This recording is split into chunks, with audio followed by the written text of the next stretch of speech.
बिहार विधानसभा चुनाव के पहले चरण के मतदान के दौरान मध्य प्रदेश के मुख्यमंत्री डॉक्टर मोहन यादव ने कांग्रेस नेता राहुल गांधी पर तीखा हमला बोला। डॉक्टर यादव ने आरोप लगाया कि जब बिहार में लोकतंत्र का महापर्व चल रहा है तब राहुल गांधी हरियाणा चुनाव की बात करके मतदाताओं में भ्रम फैलाने की कोशिश कर रहे हैं। उन्होंने कहा कि आज बिहार के लोग अपने भविष्य का फैसला कर रहे हैं, ऐसे में विपक्ष को जनभावनाओं का सम्मान करना चाहिए और अनावश्यक मुद्दे उठाकर जनता को गुमराह नहीं करना चाहिए।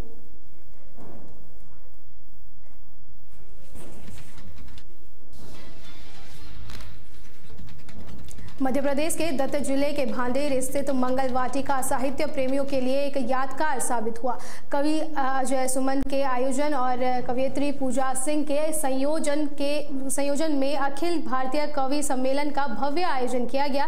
कार्यक्रम का संचालन कानपुर के कवि मुकेश श्रीवास्तव ने किया, जबकि सोनभद्र के ओजस्वी कवि डॉक्टर कमलेश राजहंस ने अध्यक्षता की।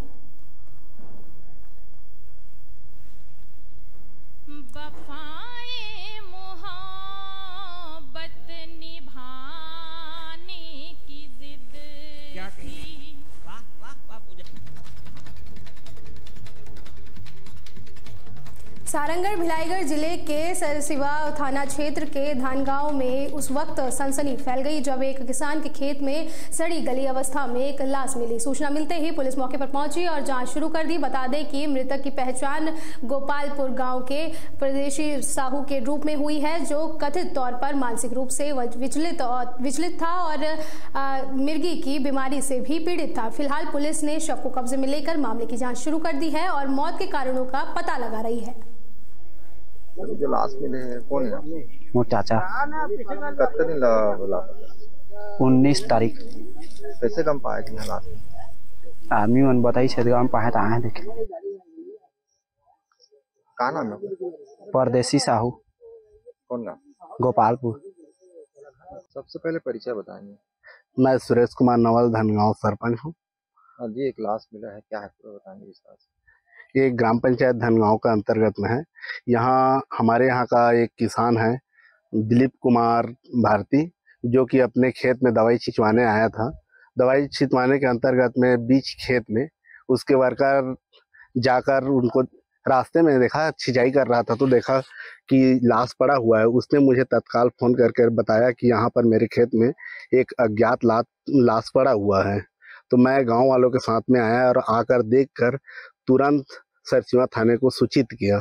सरसिवा थाने मौके पर आकर छानबीन कर रही है और इसे ये बताया जा रहा है कि गोपालपुर का परदेसी साहू है, जो कि 19 तारीख को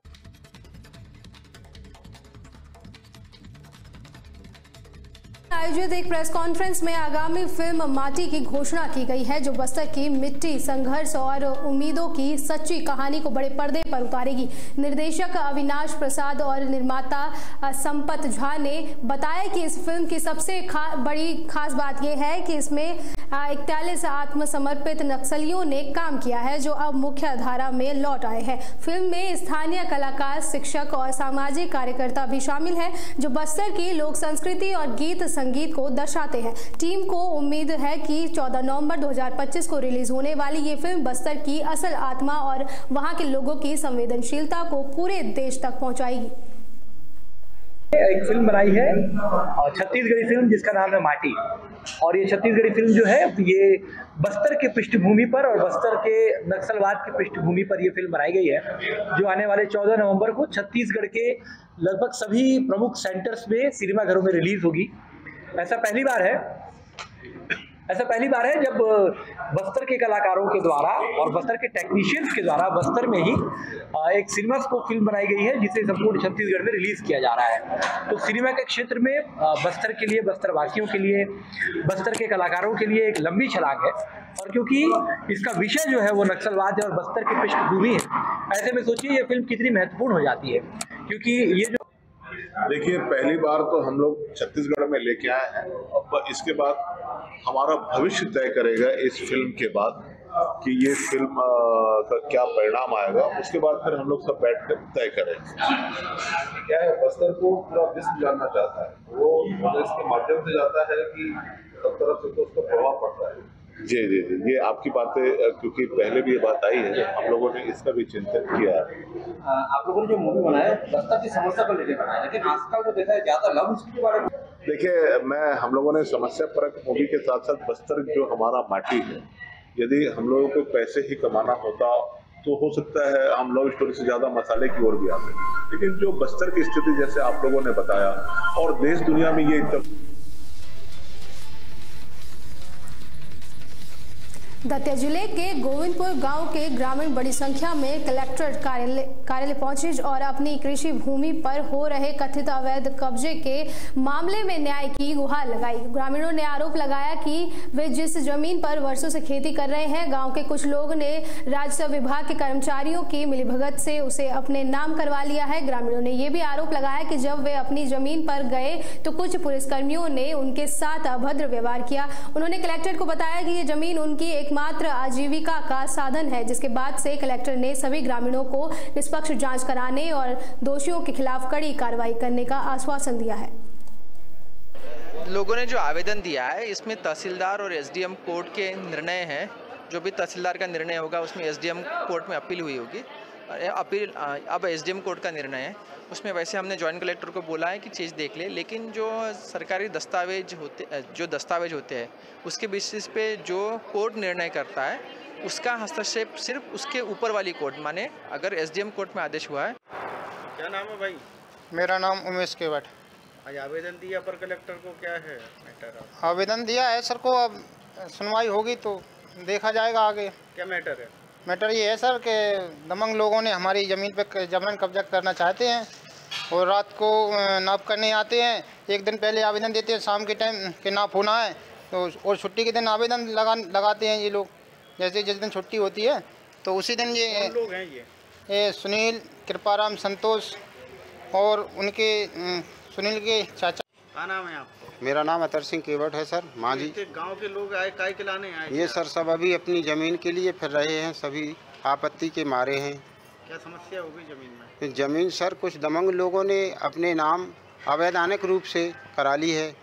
पटवारी, तहसीलदार, इन सभी लोगों की मिलीभगत है। कौन लोग हैं वो जितने ज़मीन कर? वो कृपाराम सर्वप्रथम, सुनील मास्टर BLO है जो गांव का, ग्राम खोड़ा रामसागर का, और संतोष कुमार सेक्रेटरी जो पहले भी सचिव रहे, वहीं के ग्राम खोड़ा रामसागर के रहने वाले हैं। अभी वर्तमान में वो। दादा का नाम है वो? श्याम। कहाँ से आए अपन? खोड़ा रामसागर। काय के लाने आए थे? जगह के लाने। जगह के लाने? हाँ जगह हम साहब, हम तो बज में पैदा हुए, हमारे डोकरा बज्जे जो तता है वो मंगलराम सिंधी की है, तीज सिंधी की, तो हमने रसली भी कराई। रसली करा के अब वो अबेनो बेसी डाल रहे, अब वो बेंच जिन लोगों ने करा ले। कौन ने? सुनील, कृपाराम और संतोष। और भी है दो चार। हाँ जबरन छुड़ाई का? जबरन छुड़ा रहे बे साहब भी, कल TI साहब तो ऐसे फ्री बिल्कुल, और रात के नापन। क्योंकि ये हमारी तो जमीन है। बुलाई बताओ बेटा, हम 7 फेरी से हते। हमारे पुरखा 7 फेरी के हते, सुबह जोतते हम खुद देगा मंगत राम सिंधी। हमारे ससुर को नाम था तहसीलदार अर्जर, उनको सौंप गया था हमारे पिताजी को। सो हमारे बच्चे खत्ते खाए, जो मेरी प्रभात ठाड़ा है 100 आदमी है, मेरे 100 ही अलग अलग हैं।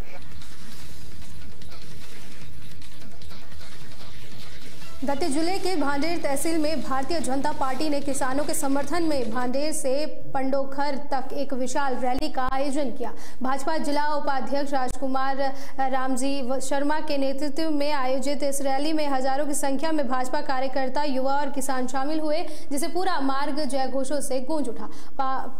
पांडोखेर में कार्यक्रम स्थल पर लगभग 200 किसानों को बीज वितरित किए गए। इस दौरान रामजी शर्मा ने किसानों को आश्वासन दिया कि भाजपा सरकार अति वर्षा से फसल गंवा चुके हर किसानों को उचित मुआवजा दिलाने के लिए प्रतिबद्ध है और किसानों की समस्याओं को जिला प्रशासन से लेकर भोपाल तक पहुंचाया जाएगा। उन्होंने घोषणा की कि आने वाले दिनों में गांव-गांव जाकर जनसंपर्क किया जाएगा। किसान सम्मेलन हुआ, आए हुए सभी किसान भाइयों का, पदाधिकारियों का, जनता जनार्दन का मैं दिल से बहुत आभार व्यक्त करता हूं। आप सभी का बहुत बहुत धन्यवाद। आगे भी इस तरह के कार्यक्रम निरंतर चलते रहेंगे और उचित 2-3 सारंगढ़ भिलाईगढ़ जिले में लुटेरों द्वारा एक घर में 6 लाख रुपए की नकदी और जेवरात लूटने के मामले में पुलिस को बड़ी सफलता मिली है। सारंगढ़ पुलिस ने तत्परता दिखाते हुए चंद घंटों के भीतर 2 आरोपियों को गिरफ्तार कर लिया है। पुलिस ने इनके कब्जे से सोने चांदी के जेवरात और नकदी सहित कुल 2,50,000 रुपए की कीमत का सामान बरामद किया है। जांच में पता चला कि मुख्य आरोपी सुकेश सिदार पहले शिकायतकर्ता के खेत पर काम करता था। दोनों आरोपियों को न्यायिक रिमांड में जेल भेज दिया है और पुलिस मामले की आगे की कार्रवाई कर रही है।